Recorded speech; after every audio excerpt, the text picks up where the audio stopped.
masters in truth and loyalty. Bang out the buzzword, teaching that blind man to say. You might get the best of him, but sure, never for me. Now, sweet talk to beast, dog tail jack to go and fetch your bank. Try that and up, stand for to a different kind of scene. Went off to college, but college turned out me.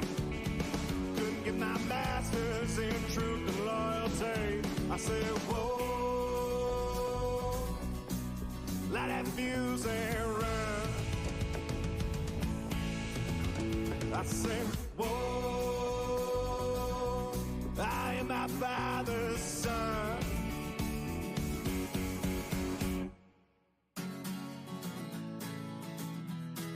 Light that fuse and run. Whoa, light that fuse and run. Went off to college, but college done up me. Couldn't get my masters in truth and loyalty. Bang out the buzzword, teaching that blind man to sing. You might get the best of him, but you'll never fool me. Now, sweet talk to beast, dog tail jack to go and fetch your. Yo, what is up, 24/7 Buff Fandemonium? It is Tuesday. It is 8 p.m. Eastern Standard Time, and that can only mean one thing. It's time for the K-Gun Report, right here, wherever you're watching it. We got a dilly of a show tonight. Scott's back. Jarrod's back. I'm back. But most importantly, we have a special guest, Mr. Mike Lodish, coming straight here, ex-Buffalo Bills defensive lineman. We're really excited to have a great conversation with him. We're going to get all your questions, comments, get them coming. We missed you guys. I'll tell you what, we're going to throw this intro up, and we're just going to do it.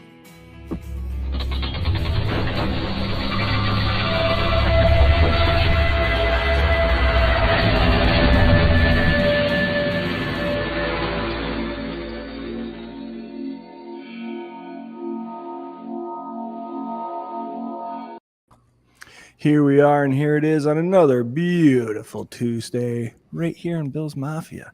Oh, God. What a great day to be alive. It's 90 freaking degrees here at my house right now.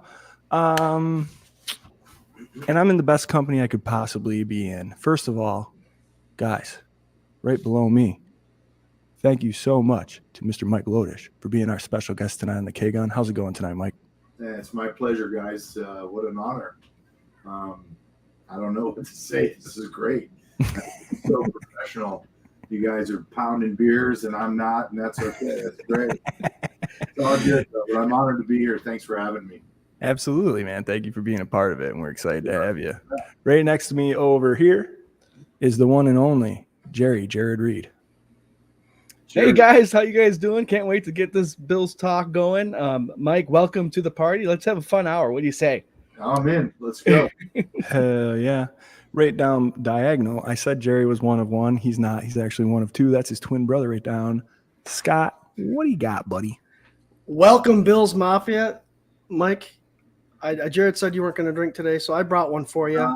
I'm on the wagon. I got a little water and apple juice. Okay, hey, I got one for you. Great drink here. I'll be sure to have one with you for you, and then with the Bills Mafia listening in. Welcome. Yeah. Excited to have you. Go Bills. Hell yeah, guys. Hey, real quick, I have one question before we get started. Sure. How old were all of you if you were born when I came into the league in 1990? I was 7. Okay. 9. Yeah, you guys are some puppy dogs. All right. Oh, yeah. But that team is the team that made me fall in love with the Bills. So, well, real quick before we get started, I'm just going to tell you, I think man for man, the 1990 Bills team that I was on my rookie year was the finest talented team I've ever been on. I think there were, 5 or 6 Yellow Jackets, maybe 7, something like that. And obviously the pain still resonates that we didn't get one of them. So it's horrifying, but I'm all ears, guys. What do you got for me? Ooh, we can't wait. See, we had Don Beebe on 2 weeks ago, so we got to pick his brain a little bit about the same era. And sure. I guess, first of all, Mike, I mean, This is the off season for all of these NFL players entering the league right now, rookies. What were you doing this time of year back when you came into the league in the 90s? Well, that's a great question. And I can just tell you this. Anybody that knows me knows that I'm a bit OCD about things. So what that means is not that I want all my blue shirts here and my white shirts here. It's when I decide that I'm going to do something, there's nothing that's going to stop me to get to it, right? And my goal as a 21-year-old, 22-year-old was to play professional football. And, you know, back then, as we all know, the game was significantly different. You know, certainly I don't want to say that the game is not as strong as it was before, but it was just a different game. Okay. Sure. And you had to prepare that you couldn't take a day off. So coming into the league and getting an opportunity, I was just basically a guy that focused. I was a hyper-focused guy, like my SEAL buddies, for example. They're super hyper-focused dudes. And, you know, when they have to zero in on something, no pun intended, with their work, it's the same as what I had to do because I was a little bit undersized as a defensive lineman. You know, I came in about 275 pounds. Jeff Wright and I were basically the same size guys, but we were both very, very strong in the weight room. So you had to, the answer to your question is I had to work out every day, run every day, do my conditioning. And because I met Rusty Jones in my first mini camp, he taught me about saturated fat intake and how bad that is for your body. And so that's when I got into, you know, I've had a wonderful career from high school, college, and professional. I've had nothing but stellar coaching, whether it was a strength coach or a head coach. I mean, Marv Levy is a legend. I just saw the guy last year. I took my son up to go see him. He's 92 years old, and he remembered that he drafted me 265th pick in the 10th round from UCLA, and I hadn't seen Marv in probably 4 or 5 years. Wow. At that age. Right. And my father had just passed away, may he rest in peace, but you know, he was a great man too, but he had a little bit of dementia at 85 and a half. Marv doesn't have that. So it was just a hyper-focused thing to get in and get focused about, do I want to make a team? And then, of course, coming to the Bills team, which was the Bickering Bills. You guys were young, okay, in 89, the whole thing with Jim and House with the sack and the talking about him after the game and Thurman getting pissed off and Bruce getting mad he wasn't the MVP, maybe. I don't know. But I walk into this hornet's nest, and where do they put me? Right next to middle. Smith. Right next to Big Daddy. And I was like, oh my God, I don't know if I can play here. You know, like this guy was, I mean, he was about my height, maybe just a tad taller, but he was 265 pounds. And he was just like this shredded, just a rock. His Upside down triangle. Oh, he's a beast. Yeah. And then Cornelius was there, and Daryl was right next to me, and so it was quite it was interesting. But you had to prepare, you had to be ready. I can just tell you that if you weren't ready, you were going to get humbled real quick. That's quite the intimidating situation, I think, to come into. But it's got to be such a great learning opportunity too. Like, I mean, as nerve-wracking as it could have been, you must have been stoked to be around all those guys. Well, right? I'm going to tell you, this is a true story, okay? And Marv will tell you this, and I'm not lying to you when I tell you this, because I never, well, I shouldn't say never. We've all lied in our life, but I really tried to stay on the course of honesty. So I was coming out of UCLA. You can see this football back here. It's one of the only balls I wanted at UCLA, and a cornerback would win he'd get 2 picks, or Troy Aikman would throw for 400 yards, and I'd never win a game ball, you know. But I was told that I was going to go in the 3rd to 4th round, okay? And Eddie Fuller was our 4th rounder that year. Great guy out of LSU, a running back, right? And I think if I recall properly, J.D. Williams was my 1st rounder. He was out of Fresno. Mm-hmm. I think he signed for about $1 million, okay, back then, right? It's big money, right? Yeah. And then Carwell Gardner Sewell was the 2nd rounder, if I'm not mistaken. And I forget that, so he probably signed for 400 or 500, somewhere in there. And then as it tears down, right? So I'm like, okay, third, fourth round, right? Like 150,000, 200,000 up front. I was ready for the payday. First day goes by, and I'm with my dad at his house because my parents had divorced 3 or 4 years earlier. And, you know, my dad played at Notre Dame, and he was a full scholarship guy, but he went and became a physician. And I'm pissed off. Second day I wake up, and I'm out chipping golf balls at 5 o'clock in the morning in his backyard. What are you doing? I said, I couldn't sleep. I just get away from me. Like, I was mad, right? And finally, the 10th round comes around, the phone rings. I go, I know that's it. I have no idea. And I didn't know it was I turned the TV off. I didn't want to see anything. I was pissed off. Like, if I get pissed off, just like anybody, but if I get focused, hyper-focused, and I'm angry, it's 60 minutes for 4 quarters. I'm not taking it down off, right? Period. Ever. And you guys saw that, and the city of Buffalo recognized that as me as a blue-collar player, right? 100%. So I answer the phone. Hello. Marv goes, hey, Mike, it's Marv Levy. We just drafted you in the 10th round, 265th pick. What do you think about that?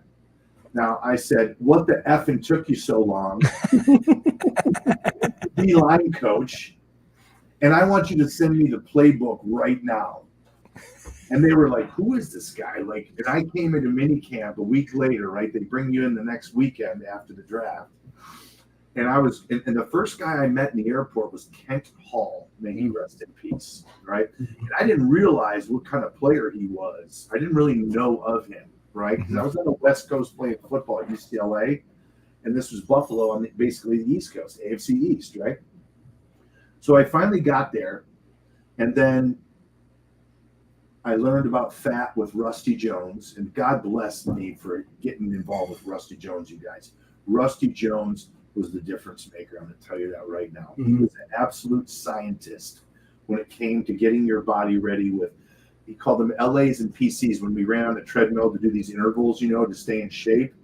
He wanted us strong in the fourth quarter, right? So we get into training camp, and I'm third team nose tackle, and they drafted a guy, Fred DeRiggi, in the 7th round from Syracuse.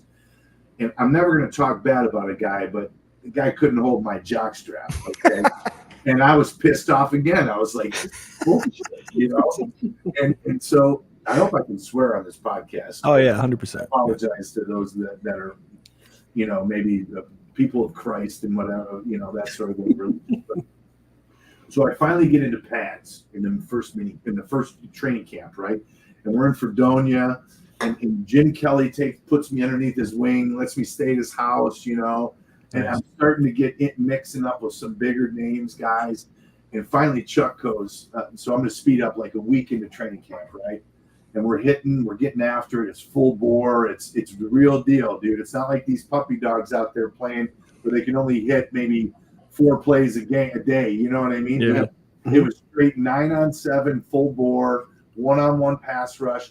So speaking of one-on-one pass rush, we're watching film the night before. So we'd always have like a dinner, and then we'd have a team meeting, and then we'd go to our breakout meetings, defense, right? And Walt Corey, may he rest in peace, would give us, you know, he'd chew his cigar. He'd have a little stubby cigar, and he'd always chew it like this, you know.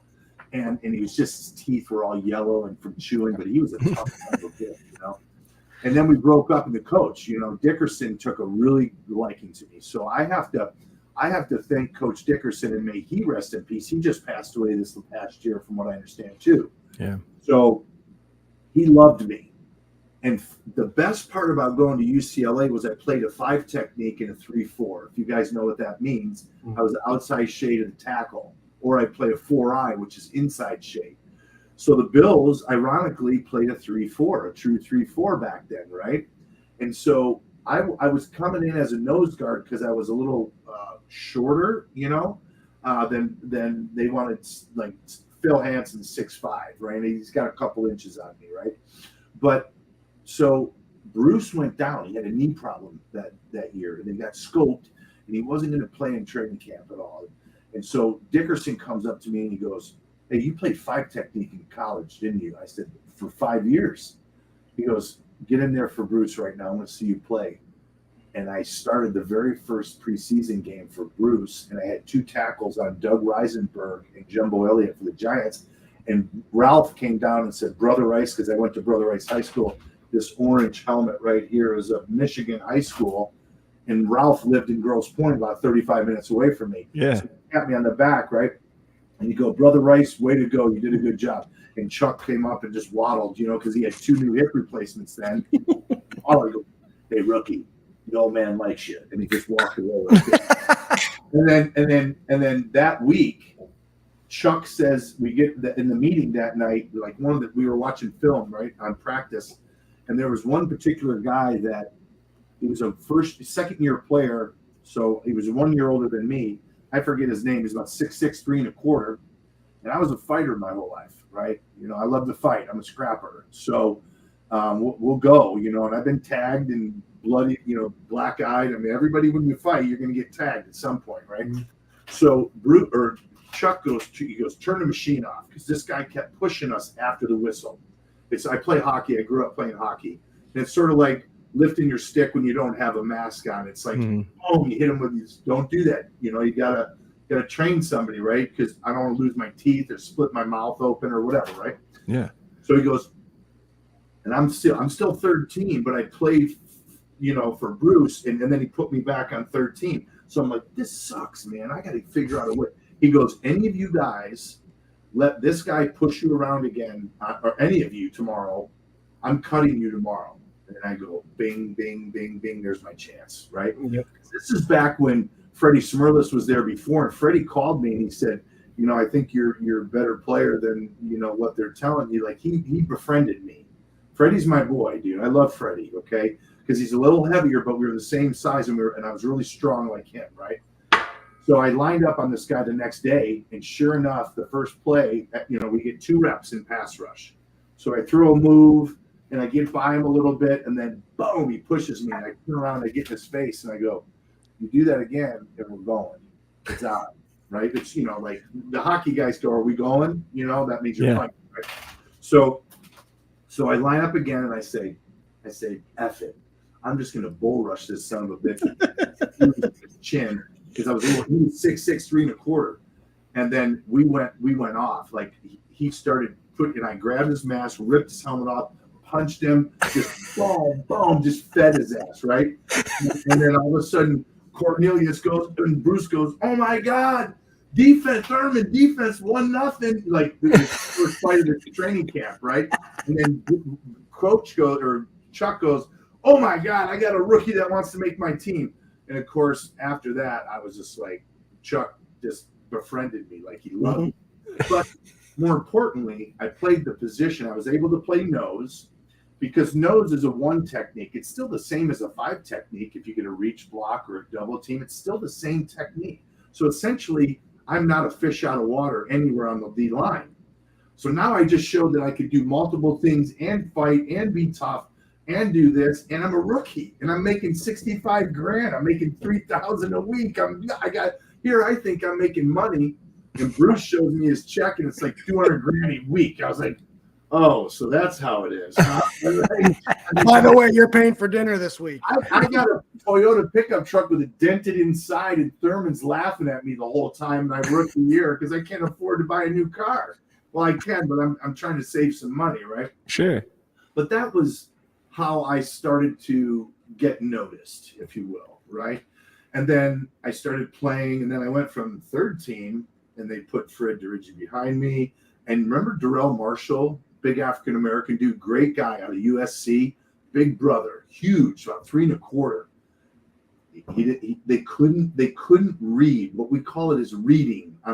You had to be a reading defenseman, right? A defensive line. You couldn't penetrate, because if you penetrated and you got scooped or you got reached, big color, wide open. Thurman would take that hole and run for 60. You know what I mean? So you actually had to sit back and read the guy in front of you.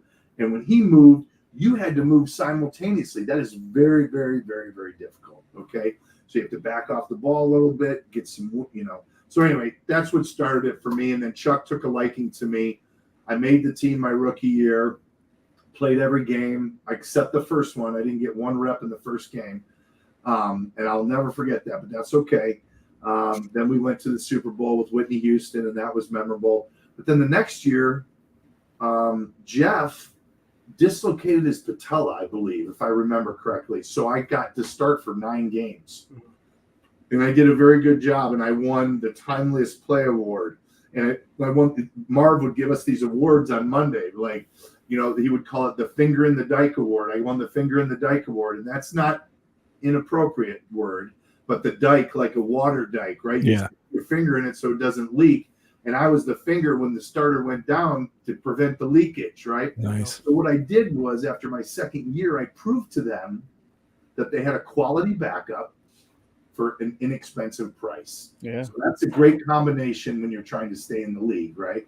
So I was a career backup, and I started 1 full year in Denver, but I started about almost 14 games in Buffalo. So I call it a 2-year starter, 9-year backup, but I was in the rotation every single year and, played 3 to 4 plays out of 10 every game for the most part. So I had plenty of time to get injured, but because you asked earlier, how did I do this, get into this, I prepared physically like I was a machine, like a Tom Brady type guy, right? I was so strong, and knock on wood, I never had a surgery, boys. Wow. The only surgery I've ever had was my left hip replacement 3.5 years ago, and that's it. Wow. So I'm a fortunate guy, and especially playing on AstroTurf. You know how nasty that stuff is if you've ever walked on it. It's horrible. So worst surface to play on in the world. But so then the rest is kind of history, and I made 5 years there and 4 Super Bowls, and I had a sick resume, and then my D-line coach at UCLA brought me to the Broncos, and I played 6 years there, and we won 2. So. Well, Mike, we were 9 years old when all this was happening, but trust me, I remember every single thing, because that's when I started collecting football cards and seeing everybody. And so I definitely remember you playing. But you say, your career backup, you only started this many games, that many games. But in those starting games or lack of playing, you still got to sack Randall Cunningham. You still got to sack Dan Marino. That was my first one. Randall Cunningham was my very first sack. All these legends you got to put your hands on, put to the ground, and get on the stat sheet. Marino too. Remember, Marino had that quick release. Yep. And he was in the shotgun all the time, so it was a pain in the ass to go get him. Yeah. Even Bruce said that. You can see it on the film. On the film. Every time you guys played Marino, he quick release, and everybody's like, "Oh, no." Yeah, he's a great guy too. By the way, Danny always knew my name when I saw him, whether it was my first year or my 4th year. He'd always. And I thought that was really classy because, Dan Marino's a legend. Yeah. I mean, he's a fantastic player and a fantastic guy. Look, everybody has little nicks in their armor. No one's a perfect person, right? So Sure. Not judging. But when you look at Dan Marino, I mean, it's hard not to say this guy's a top shelf guy, and then for them to recognize you and call you by your first name, that's respect. Instead of saying, "Hey, Lodish." It takes a guy to say, "Hey, Mike," or "Hey, Jarrod," or that. I personally don't like to be called by my last name just because I think it's a lack of respect. Like, call me Lodi or Dish or my nickname for Mike, right? I prefer. Yeah. I got 15 of them too. Yeah, it's more personal, right? Like. Oh yeah, and it shows that somebody kind of wants to get to know you and he gives you that love. It's easy to say, "Hey, Reed." That's it sounds bad to me. It just doesn't sound right, and I don't, whatever. Maybe I'm just being a little baby about it, but no, you're right. It is the personalization thing. It's on the back of our jersey. It's what's across your helmet when you're playing football. It's just an easy way to say someone's name.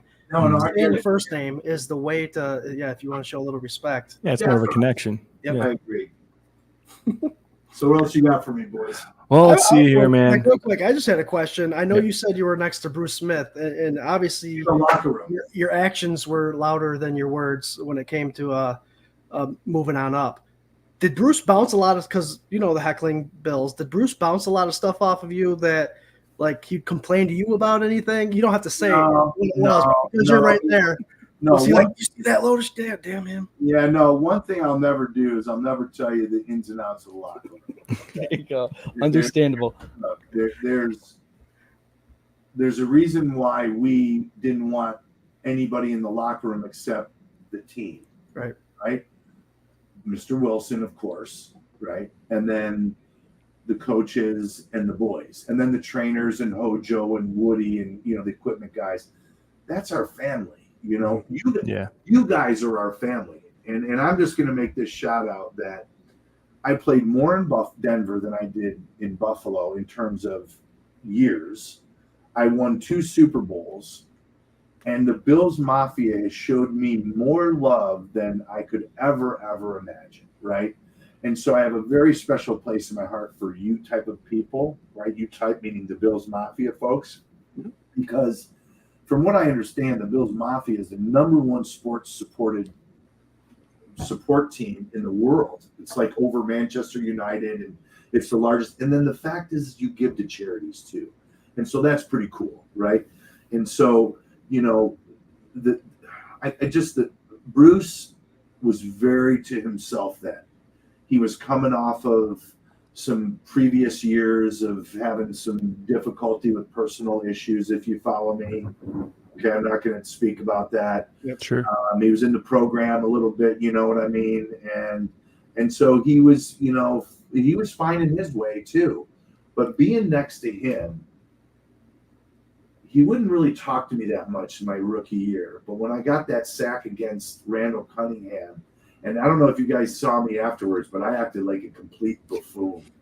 I was, you know, just being crazy. And I went up to Walt Corey and slapped his hand like that. He goes, "God damn it, you break my hand." You know, I was so fired up. I got a sack. I would be too, yeah. And Bruce came up to me and goes, "Welcome to the club." And then I knew I was in. And then with him. And then I could actually talk to him and say, "Smitty," we called him Smitty, you know, and I'd say, "Smitty, what do you think?" And he would help me with some pass rush moves because I have a little shorter arm, and I was a run stopper. That's where I was really good. I could shut down the run with my A gap or B gap, whatever I had. I was pretty damn good. Now, I got beat too. Everybody gets beat because you're playing against guys that are getting paid too, right? Mm-hmm. So they're really good too. So I would say that I was a really strong and solid, quality defensive lineman in the league. But I wasn't at the superstar level, of course, that of Bruce Smith or a Reggie White or a Warren Sapp or these types of individuals. Those are special players, right? And there's tons more, right? But you need I was a drone in the beehive, I call myself. I was a drone. I was a worker bee. And what better place to do it in Buffalo, you know, than in Buffalo, right? Because you guys, you know, the community of Buffalo, there's obviously wealth in Buffalo, but it's majority blue collar, middle class, hardworking people that get up every day and grind, you know, and take care of their families that way. So Bruce did help me to answer the question, but Bruce was to himself too. Mm-hmm. Bruce was kind of close to his own chest, you know, and you know, but he definitely had an ego, I'll tell you that. And he was the man. I'll tell you one story, and I'm not going to name the guy's name, but I was on the field with him in a game with him in my rookie year, and he told this dude across the field, he goes, "I'm going to beat you today for 2 sacks, and you're not going to do anything about it." And he got it 3 sacks. and I just go, "Oh my God, look at it." Babe Ruthed him, dude. Oh man, but that was part of his game in talking to people, getting in their head a little bit. And then his skill level, like if you actually saw him, if you guys could sit with me and watch the film, the things that he was capable of doing. Like I'm duck-footed, so my feet kind of stick out like this. He's not totally pigeon-toed, but his hips, his legs are so long and his feet were like this. So he was like turning the corner on a 5 technique already. You know, he was, and his arms were so long and he was so skilled in his movement. He was so fast and powerful that he was. I'm going to tell you this. There's 2 guys in the world that are the best defensive linemen, period. One is Bruce Smith and one is Reggie White. And then everybody else is below them. Mm-hmm. Those are the 2 best of all time, period. That's what I think.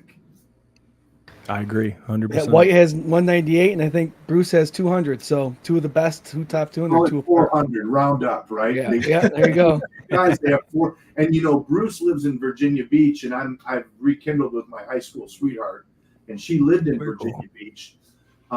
So I went back to Virginia Beach. We've been together 9 years now, and our first 3 years we went back and forth, and I met up with Bruce a couple times, and he'd say, "Come on over for wine." He was a totally different dude, though. He was like, you know, not competitive anymore. Just come on over. I got a huge wine cellar, and you know, he likes to drink wine. So nice. So we went out and hung out for a minute, you know. But the best part about it is on Halloween he has 200 tombstones on his front yard Yes. every year. Yes. Yeah. I All love the it. That's badass, right? I love it. They're like, Bruce, what is that? That's one dead quarterback. 200 dead quarterbacks. Yep. I love that Myles Garrett tried to rip that bit, and he had his little graveyard, and then Bruce posted his, and oh god, it made me so hyped. There's only one graveyard, and that's Smitty's. Right? And if I'm not mistaken, today is Bruce Smith's birthday. So happy birthday, Bruce Smith. Hey, Smitty, I didn't know that. I'll text him. Happy birthday. Yeah. What was he? 61, 62 now? I'm 57 next month or in August. So I think Bruce had 4 or 5 years on me, if I'm not mistaken. There you go. So it was a wonderful time to be there. And I have to shout out to the Wilson family, you guys. And I'm going to tell you this story real quick, if I may add to it. Absolutely. So we beat the Raiders 51-3. We absolutely crushed them. My mother gets to meet Howie Long. She's like, "Oh my God, he's so handsome." And I was like, "Oh, Mom, he can eat crackers in my bed." I was like, "What?" I was like, "Come on, I don't need to hear that crap." This is my mom. But he's a good guy, man. I mean, he was a stud. 6'5" and 280 and strong as hell. But so after we won that year, going to Tampa, we only had 1 week to go to the Super Bowl instead of 2. It's normally 2. But for some reason, I don't know why. Maybe it was the Gulf War or something. I don't know. But immediately after the game, Bob Schatz, love Schatz, he came in, or somebody came in and said, "We got to get into the locker room. We got to get into the meeting room. We got to go over the itinerary." We were leaving the next day. So we had to we got on a plane the next day to go to Tampa. And so all of a sudden you hear, I don't know if you guys have ever been in the locker room when it was the old locker room, but when you come into the tunnel, the left side was the visiting locker room. The right side was our locker room. You'd go in the door and you could go left or right and wrap around this brick, sort of 6 foot to 8 foot wide brick section, right? So you'd go left and you'd go in, then you'd take a left and you'd walk down. The training room was on the right. The equipment room was on the left. You'd walk down the stairs, and then there was a large meeting room right there where we had our team meetings. So we were sitting in the meeting room, and you get this knock, and all of a sudden Ralph sticks his head in. And he's got his same blue suit on, the same red tie with the same dandruff on the shoulders. He was bald. And he was the greatest owner in the world. Outside of Mr. Bolin, too, at the Broncos, but this is a Bills show, but Mr. B was awesome. Like Eddie DeBartolo, like the Steeler family, the guys who own the Steelers. Rooney's. Anyway, he walks in. He says, "Can I make an announcement?" And he says, "Yeah, sure." With Marv, Ralph, you own the team. You can do whatever you want. Yeah. He comes in and he says, "I want to just thank you very much for getting my football team to this position." All of us, right? And we got dirt on us and sweat. We're in our pads still a little bit because we had to get in there. Guys are taking their tape off. But when Rolf walked in, everybody just stood up and just, he's the man. Mm-hmm. He says, "I'm going to give you guys an incentive to win the game." And this stood for 4 years. "I'm going to fly you and 13 people, so 14, anywhere in the world for 2 weeks on me, fully paid for, all incidentals, everything. 2 747s, and we were all talking Australia, right? We couldn't close the deal. And that was some fun trivia to know about Ralph, is he was willing to do that, and he said, "I want you to win it for the city." Yeah. And he wanted it more so not for us and his family, but for you guys, the Bills Mafia. And unfortunately, I mean, the best thing that we can look at is that no one ever went to 4 in a row. And that's the best thing to look at. That's all we got, right? Everybody wants to make fun of me. "Oh, you didn't win one there." So what, man? Tell me somebody that goes 4 in a row. Yeah. Right? Okay, we didn't win, but you got to look at the glass as half full instead of half empty. So I just thought you might, if you didn't know that, that's a true story. That's pretty cool. That's awesome, man. We were when we were talking to Don 2 weeks ago, he was bringing up like these same stories, and it's that old saying, like, don't meet your heroes and all that stuff, man. I swear to God, I think you are the 8th or 9th ex-player that we've had on the show and everybody has the same stuff to say. It's all the stuff that like 7-year-old Swank would have just dove right into. That's what I was hoping was going on, was that you guys, you know what I mean? Mm-hmm. The way you played, the way you were together, the ownership, the city, the love, all that. I just love it. You know, and I will say this. This is part of the dark side of this conversation, is that the 30 for 30 is accurate. If you watched it and you listened to Thurman and Bruce, Cornelius, I called that the Bermuda Triangle. They were at each other's throats all the time.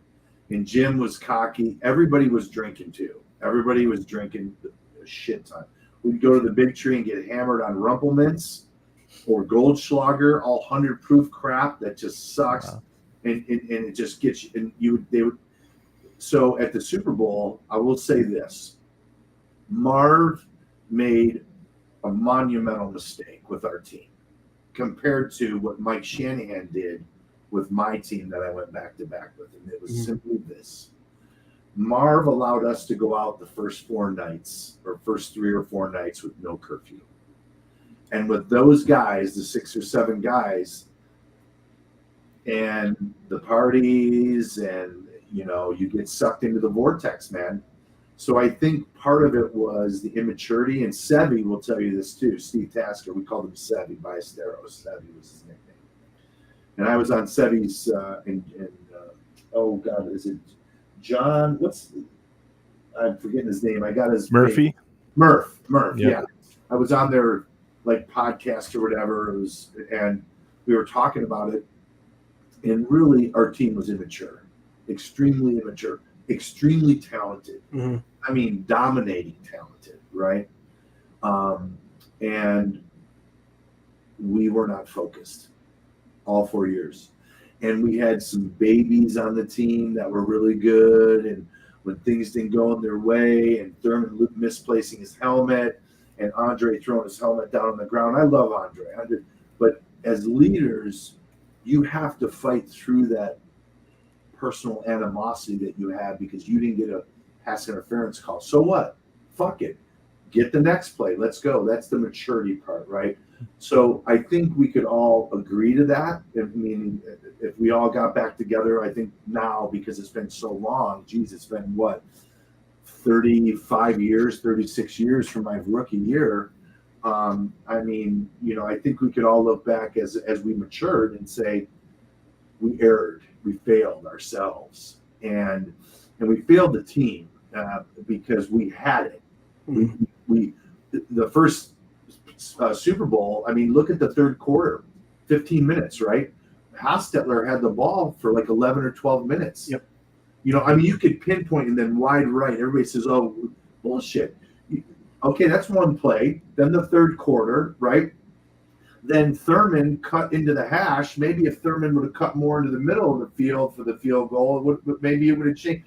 Everybody could point fingers, or if I didn't miss that sack, or if somebody didn't miss that tackle, or if we would have just made it one more play. You know what I mean? It's what it shoulda, coulda, right?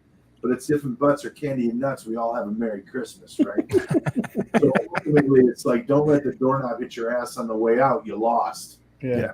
And learn from it, and we couldn't learn from it. So that's the disappointing part, because you will never ever see a team like that ever again. That's my opinion. It's just because of free agency and because the way the game is structured now. I think my first 3 years was what was called Plan B, if you guys remember Plan B, and then free agency came in my 5th year. So in 1994, you were able to go and market yourself and do. If your contract was up, they could franchise you, but they had to pay you like millions for 1 year. Right. Yep. So it wasn't a bad deal because you were making money, but you couldn't just go, if they franchised you, then there was one other player. But if you were a true free agent and they didn't franchise you, you could go pick whatever team you wanted if they came after you. So it was like a right of first refusal kind of thing. Correct. Yeah. Okay. Yeah. That was Plan B too. Like Plan B was right of first refusal. So if you were a free agent under Plan B, if you could go out and investigate. Like Jeff Wright did that, and the San Francisco 49ers wanted him, but the team Wills had right of first refusal to match the offer. And if they matched the offer, he had to stay. If they didn't, he could go. Okay. That was before true free agency yet. That was called Plan B. So I hope that rings a bell with you guys. When you were Is that how the Colts got Will Wolford, because they made him a contract that the Bills couldn't match?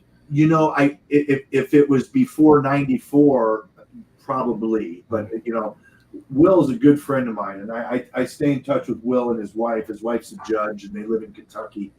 I think, he's a big horse guy, and he likes to drink. He says, Lodi, come on up and have some bourbon with me. And he says, get the real bourbon. I said, I don't know that bourbon in Kentucky. That's the real deal. You might that's that stuff. That's like good moonshine at 180 proof. That'll bury you real quick. So, so anyway, but I've maintained some good friendships with some of those guys, but it breaks my heart that we couldn't do it for you guys. It really does, because of you guys are there 2-14. You're there for 15-1. It doesn't matter. That's your team, and that's the most beautiful thing. I remember driving into Rich Stadium. Oh, there's Lodi! Everybody was crazy. I was like, I just don't hit my car. I got to go get breath. It's already got dents in it. Leave it alone. Don't get too close. My Toyota. It's a Toyota SR5 with an extra cab. I loved it. It was a maroon interior with a 5-speed, a stick shift. You don't have those anymore. Yeah, damn. I love those things, man. So anyway, I got a lot of great memories back there. Beautiful. Awesome. Guys, I have been remiss to not mention that we are part of the Buff fan base, the originators of the Bills Mafia. Please go follow everybody on the Bills fan base network. Also, as part of that, we are sponsored by 26 Shirts over there by Jerry. Go to 26shirts.com, see what Del Reed and the gang got cooking up. You can get fresh threads, look your best, and help out a family in Western New York all at the same time. Rolling up on $2 million donated to local Western New York families. It's a great deal. Go give them your whole paycheck. They'll spend it way better than you ever would. Go to 26shirts.com. Let me know too. I'd like to join. I'd like to help out too. So I'd like to get some T-shirts, and that the proceeds go to some some needy families. So you got my email, Jarrod. So just send it over to me. Okay, yeah, awesome, man. Yeah. I wanted to hit really quick because you said about the leadership, the immaturity part of things. Yeah. And again, when we had Don on, he said the same thing, and we asked him the same question. Yeah. What was that the biggest difference between that Bills locker room that couldn't get it done and the Denver locker room that was able to? Yeah. So the short answer's yes, but there's some bullet points underneath there. Okay. Sure. So the irony of both Don and I is he used to razz me all that. And I said, Donnie, I'm going to pound your ass. This day when I talk to him, he'll call me to say hi, and I'll go, I'm going to pound you. Like, not hello. And so we still keep that old thing. But he, for the record, he was the first trivia question that he played on 6 teams. So he went back to back with Green Bay, like I went back to back a staggered year with the Broncos. But unfortunately for him, in one of his Super Bowls, he didn't dress. So he didn't play. So the distinction for me, and I tell him this every single year, is though you were the first to 6, I was the first to play in 6. Play. The word play is the key word. And that it stings him to this day. But it's all in good fun. But the best thing about that thing is that it happened to me, number one, right? So I'm very fortunate. But Alex Trebek said my name on Jeopardy. Mike Lodish was the first player to play in this game 6 times. So I made Jeopardy, right? So that's big time. When Alex Trebek says your name, may he rest in peace. That's big time. But the question that you're asking is, what's the difference? It's simple. Mike Shanahan said to us, and you guys can see right here, boom and boom. That's the first one. That's the second one. You will not have a night off. You will be sequestered to your hotel. But what he did was he built these game rooms for us. Okay. You should have seen it. The whole hotel was locked down. Like your parents couldn't come see you. You had to go out of the gate to go get your family to bring them in through. They scanned your family. They looked in your mom's bags, everything. Wow. It was sick. Mm-hmm. But we get pool tables, pinball machines, ping pong. He said, we're here to win a football game, and we're going to get bombed Sunday night when we win this goddamn thing. Hell yeah. And remember what I told you about Marv? He comes from the older school. Mm-hmm. Men, where he played it or he coached at Kansas City before, are still all these old vets that were 34, 35 years old dudes. They got families. You know, you're not going to tell me what to do. You know, like I'm going to go out a grown man. That was the mistake. In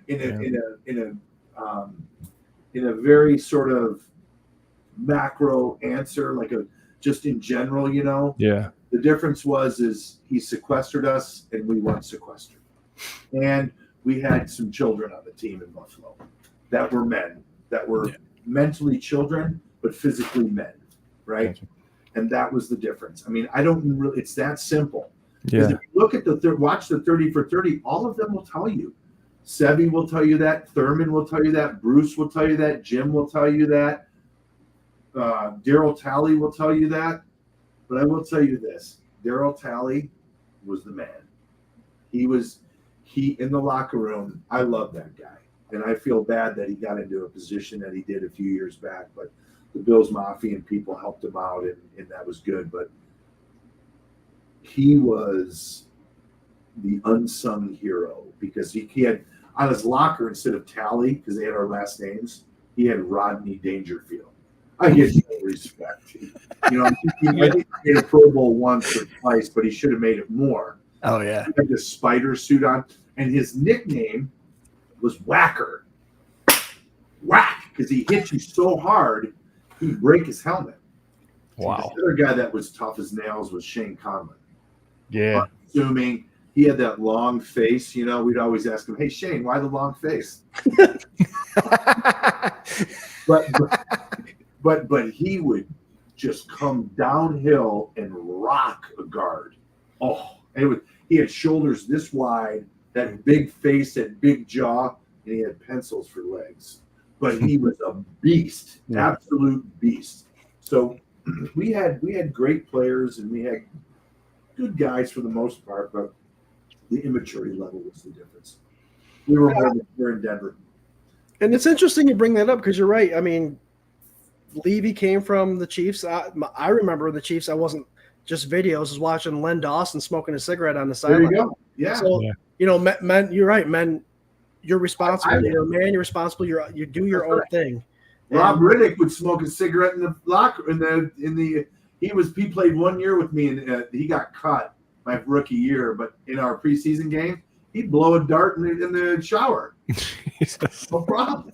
I mean, and like you said, the difference between age and style of coaching, Marv Levy and Shanahan, there has to be 40-year difference between the two. There is. And so Shanahan came from Bill Walsh. Yeah. Like Mike Holmgren, John Gruden. They were all groomed by Walsh. And all of those guys that I mentioned won Super Bowls. Yep. Yeah.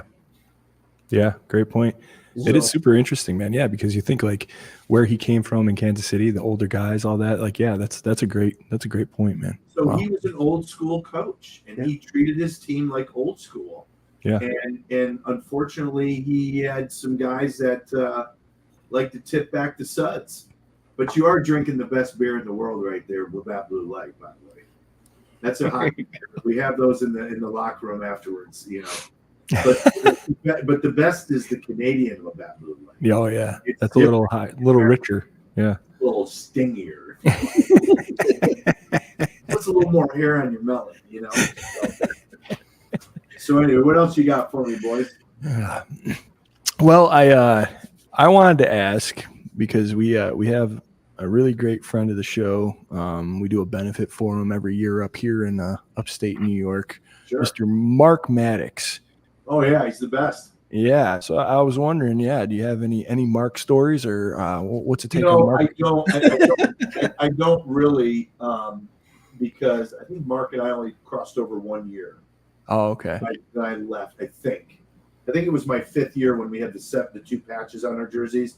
I think one of you Reed boys has a 78 jersey on the picture on your Facebook page, and you're wearing the 5th That year. was me. Yeah, That's you. That was me. All Yeah, right, buddy. so, yeah, he's our missing triplet there, Mike. Yeah. that's all Swank right. is. That's all right. Who's older, by the way? Who's older between you two? Jarrod's got me by 2 minutes. All right, and you're identical, right? Yep. All right, right on. So I have to ask you a question real quick. Do you guys think alike being identical twins because you have the same DNA essentially? Do you Pretty damn feel close. the same things? I can answer that. No, they don't. We used to until we went our own separate ways when we met our wife. So Right. And yeah, then- we used to think. so when you pretty guys much were similar. coming up as teenagers, you guys were kind of inseparable, right? Yeah. Quarterback and I was a fullback, so we were like, yeah. That's cool. We could think for ourselves now that we have wives. They think for us, so it's So I want to just tell you this, that I plan on coming back every year, which I've done the last 2 or 3 years. I've really gotten back into the Bills, obviously because of Josh Allen and the team. But, I've been to some disheartening games. I went to the Cincinnati game.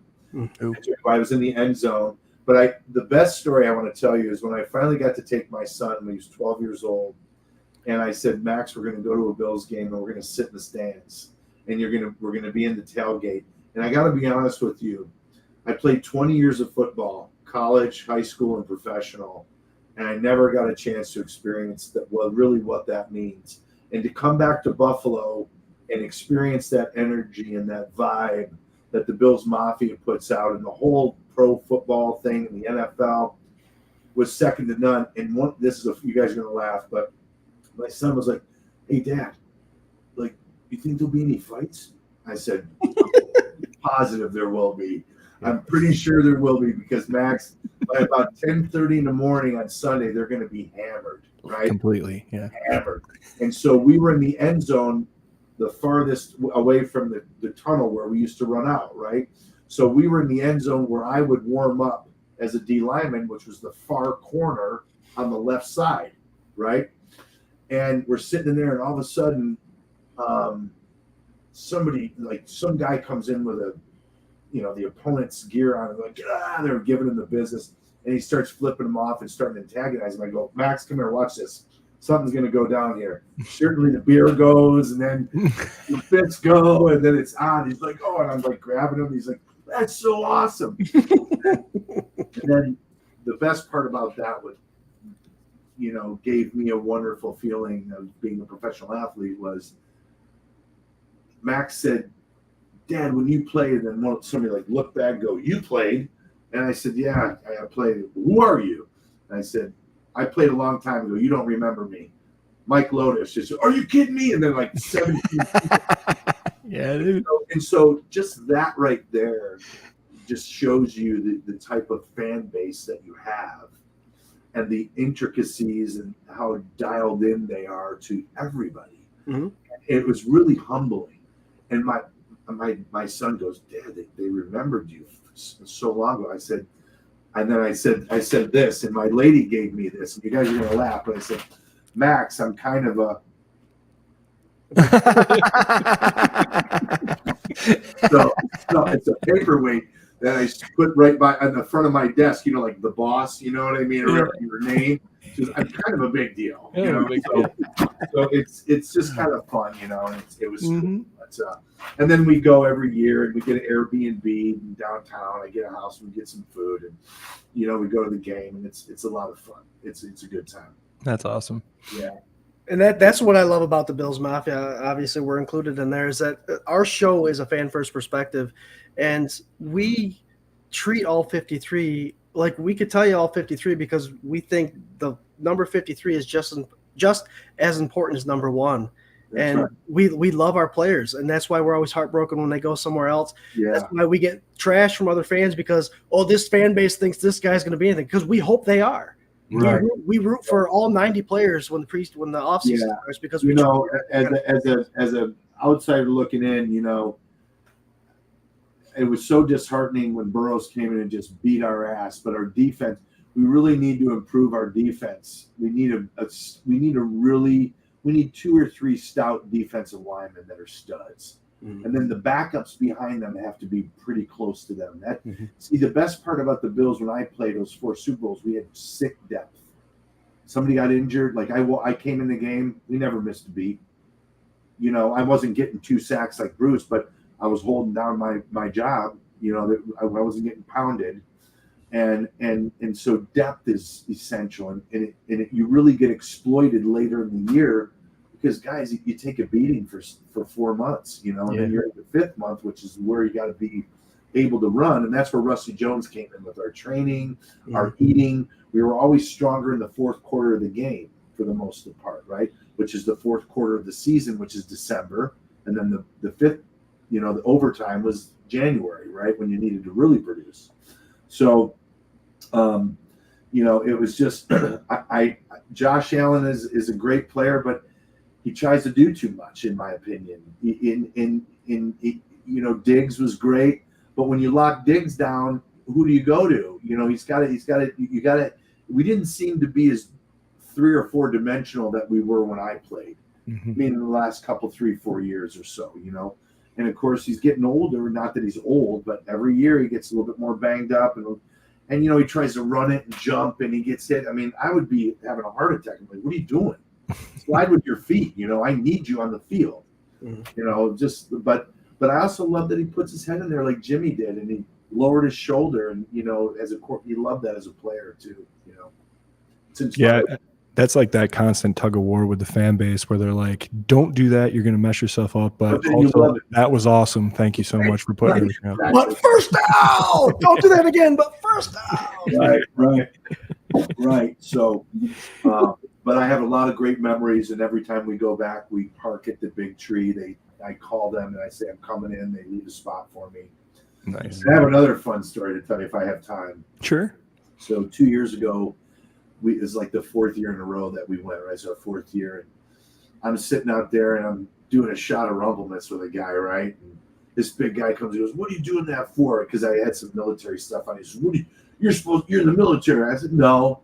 I said, mind your own business. You know, like, you're a big boy, mind your own business. He goes, you shouldn't do that. And he started razzing me, right? And I said, hey, are you a diehard Bills fan? He goes, yeah. I said, how old are you? He goes, I'm 50. I said, all right, you know all the guys from the 4 Super Bowls? Yeah. I said, you know Mike Lodish? He goes, hell yeah, he's tough as nails. I said, you're looking at him. And I walked in. And he goes, did you bring your thing? I'm kind of a big deal. Don't ever do that to me, ever. Don't ever do that to me again. Hell yeah, I know who he is. So it's not about who he was. It's just about minding your business, right? Yeah. And you never know who you're going to run into. Right? That's the truth, man. You never know. And the only time you know when it hurts is when it really, really hurts. You're like, holy fuck, what did I do? I just fucked up really bad, you know? Mm-hmm. And the worst part is you can't take it back because it's after the fact. So, yeah. Just got to move on and be better. Yeah. So I go to Jimmy's tailgate, you know, where his camper is, and see Danny, and I see his brothers, and, you know, they're older now, white-haired guys now. And Danny's been sober for about 25 years, which is good because he was on a bad path. And I love Danny. His son's a hell of a football player, too. But I feel bad for Jimmy. You know, he took a beating with his son and now himself, too. Yeah. Jimmy's a good guy, you know. I mean, he was just immature back then. That's all. But like we all were. We were just a bunch of kids in romper room playing football and getting paid for it. Yep. So what do you got? So that's it. That's all I know. Looks like we're almost out of time, boys. So yeah, I think we are, man. It's been such a pleasure. Last question? You got 2 minutes. Oh, 2 minutes. It's 8:58, and I got to go watch the Stanley Cup. So. Oh, okay. Who are you rooting for? I hope Oilers can win it tonight because they have a chance. But I'll tell you what, Florida, first 3 games, and I played hockey my whole life. I played football at 14. Oh, wow. Florida just took it to them the first 3 games. It was like Conor McGregor, and that guy's a sick player. But obviously the 8-1 game on game 4. So if they can steal this one, I think it'll go 7. There you go. I'm rooting for the Oilers myself. I am too. Yeah. That's who I'm rooting for. I want Conor McGregor to get a ring. He's a great guy in the community, and he's a tremendous player, and he's a humble guy, for how good he is. Absolutely. Oh, we lost the twin, man. He said he had some bad weather going on down there. Well, look, I just want to say this real quick. Sure. Thank you. Bottom of my heart. I had a wonderful time, and you see my Bills Mafia little hat back here that I got from Teresa Thornton Barnes. Buy those hats; they're $150. It goes to good cause. Oh, yeah. And she's a great gal. But it's really wonderful. And whatever I can do to help out in your community or however I can give back, please call on me to do that. I'd be happy to do that. Nice. Oh, absolutely, man. Thanks so much. And you kicked it right off because usually we do a little final thought. We say goodnight with a Go Bills. So, Mike, we really appreciate you being here tonight and hanging out and all the great stories. And please come back anytime. And if you guys do anything, during the season, I'd love to join you and maybe come into Buffalo and be on and interview somebody else and be part of the podcast because I'm starting to get into podcasting. And I get into it with another buddy, so I got to learn how to do this shit. So absolutely, man. So thanks so much. I really appreciate it.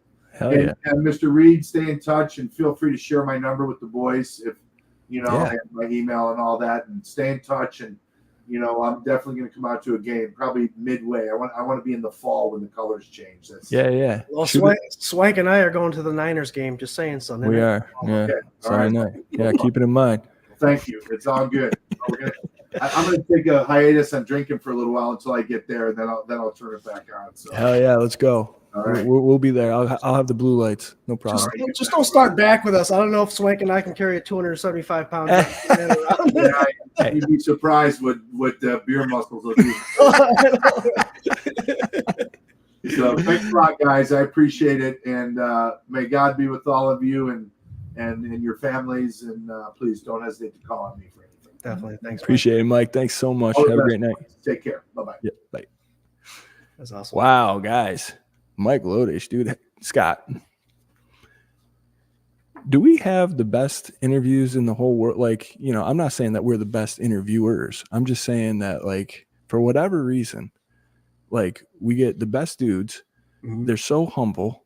They come out with these amazing stories. That thing with has anybody ever come out with that Marv thing? That's insane. To think he was coaching older guys that had their lives and they weren't going to be told what to do. So he wasn't going to coach them like that. And then you come to Buffalo with all these young stud dudes that are like, hell yeah, I want to rage and party. And you just let them go because that's kind of what you brought along with it. That's nuts. That's an insane. Yeah.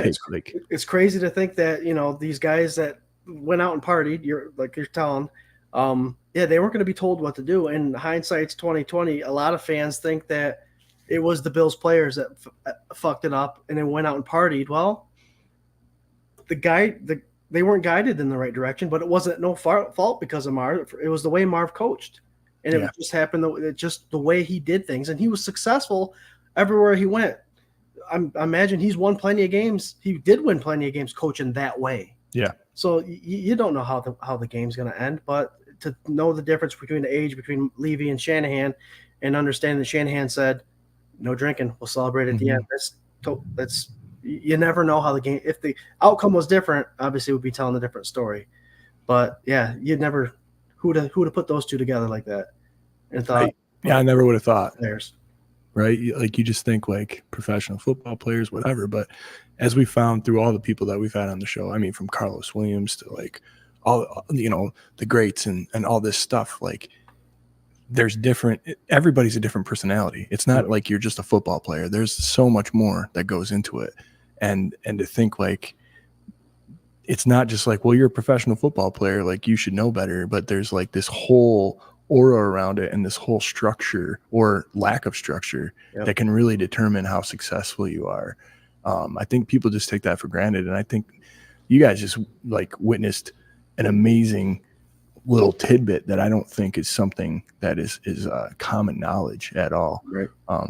Also, I mean, he had to go again, just recapping a little bit about Mike Lodish being on the show, ex-Bills defensive lineman. Great take, great interview. How crazy is it that the average NFL career is like just over 3 years?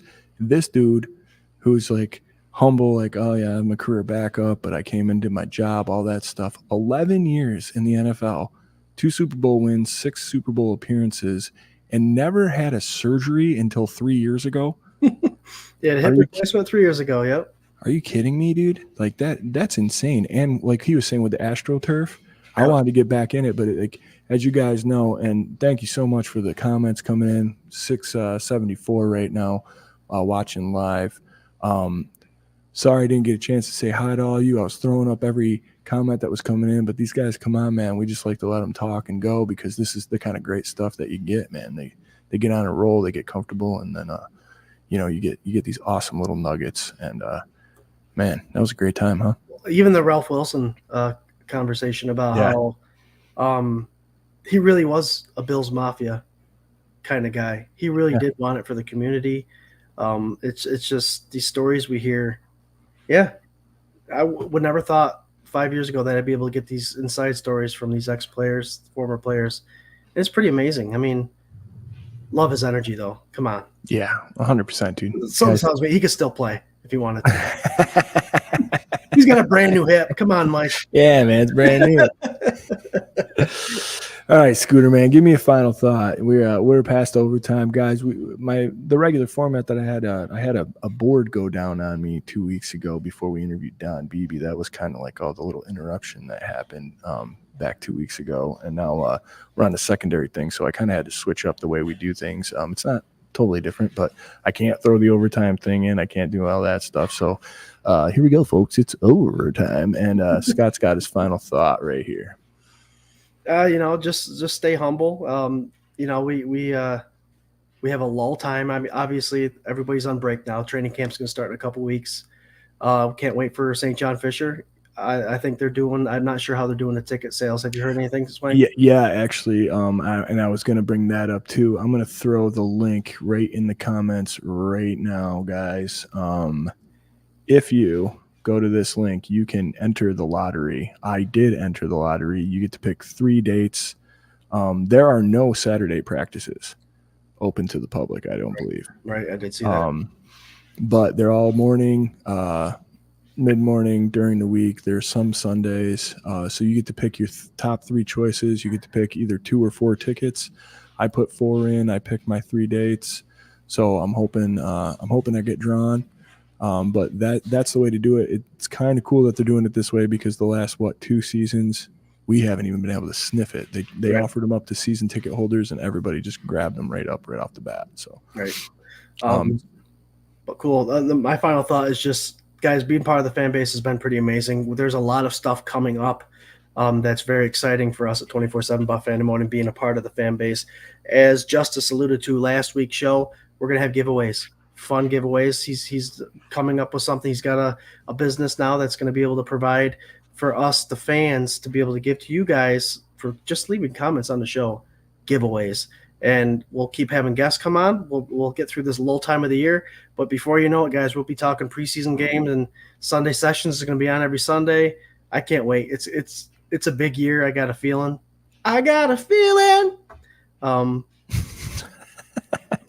It's my ADD kicking, and I do this at work all the time. The Squirrel. Squirrel. But Bills Mafia kicked ass again. Keep the comments coming in. You guys are participating like crazy. Share, like, subscribe, do all that stuff to all of our social medias for sure. Help us grow because we love it, every minute of it. You guys are part of us, and if we can get bigger, that'd be more the merrier. Go Bills. Hey, man, these off-season shows usually, I mean, not for nothing, but this has been the best season attendance-wise and viewership-wise and interaction-wise. And a lot of that, it goes out to you OGs, man, spreading the word, sharing the show, telling your family, telling your friends. We really appreciate it. This is your show.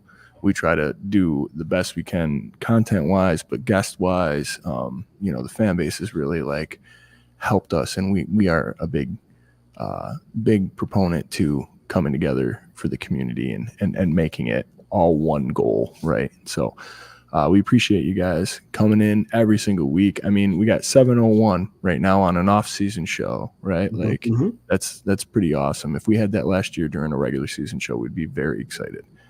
So we're super pumped for what the season's going to bring. Don't forget, I threw that link in the comments. Go enter your lottery for getting your training camp tickets for St. John Fisher. That all just got released today, if not yesterday. Man, what an interview, Mike Lodish. Wow, buzzing off that, man. It's great. Don't forget, I am going to be out again next week. So sorry, but my boy right over here, Scooter Magooter, is going to lead the way for you guys. It's going to be a great time. Show him all the love in the world, and then we'll be back to our regular scheduled Swank and Read viewing after that. You can check us out every single Tuesday night at 8 p.m. Eastern Standard Time, right here wherever you're watching, YouTube, Twitter, Facebook, Instagram, all that. For the K-Gun Report, brought to you by 24/7 Buff Fandemonium, as well as Buff Fanbase and 26shirts.com. Love the hell out of you guys, man. Go Bills. I did want to throw this out there. The Bills Mafia, 26 shirts. They have the Mafia Con. I think it's the first annual. Yep. July 20th. It's podcasts, vendors, food trucks, media personalities, commemorative beer, and player appearances. I think the first three draft picks of this year's draft are going to show up there. Oof. So Mafia. I have a huge show that day, and I'm so bummed, but I'm hoping that one of the twins here is going to be able to go up and do it. Oh, that'd be a beautiful thing. Still waiting on it. Permission. But yes, hit them up July 20th. Western New York Heroes Event Center, 1001 East Delavan Avenue. Good times. Go Bills. There you go. Check it out. Was that your Go Bills? That was it right there? Go Bills. Go